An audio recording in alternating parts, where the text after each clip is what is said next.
Yeah, I think that the truth is, I think the truth is far more boring sometimes than we care to admit.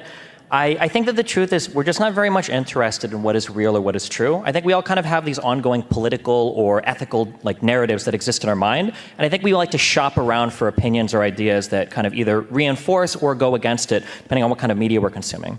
I've been doing, streaming political stuff for 6 or 7 years now, and I'll be honest, I could tell everybody, if I do a huge stream where I'm attacking everybody on the left or I'm attacking everybody on the right, I'm going to get a ton of views doing it.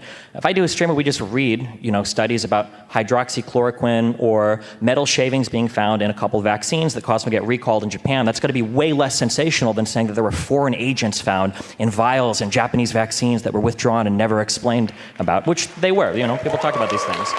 But I think that engaging with the actual truth of the matter of what's going on is always going to be secondary or subservient to whatever political agenda you have. It's just way more exciting to pretend that we live in a Tom Clancy novel where there's this collaboration going on between all of these governments around the world than the idea that sometimes people mess up, sometimes even experts get things wrong, sometimes your population genuinely disagrees with you. It's not a corporate lobbyist or a shady boogeyman causing the government to do things that you hate. It's actually just your neighbor that you never talk to anymore because you're too busy spending time online than with your neighbors who actually has substantive disagreements with you about the way that you run your country.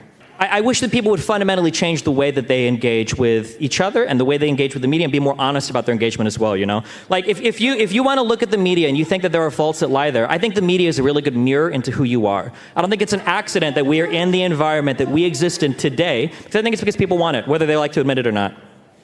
Okay. This is the best example that I can think of, one of the most clear examples for truth-seeking. So I think it was DeSantis that sent out a memo saying that in Florida, we weren't going to cover any trans operations with the Florida social medical funding, for Medicaid, I believe, right? I think that was in Florida who said that. And part of what they listed, yeah, that's good.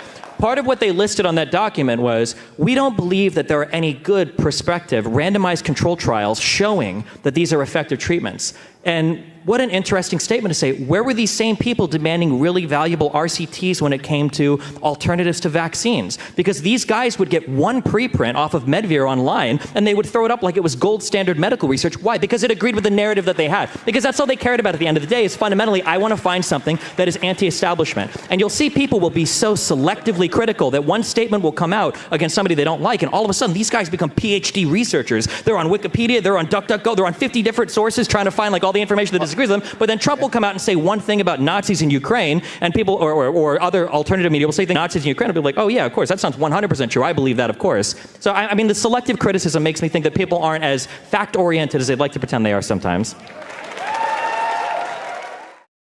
First of all, doesn't he remind you of Paul Rudd and Ben Shapiro at the same time? It's like if they had a baby.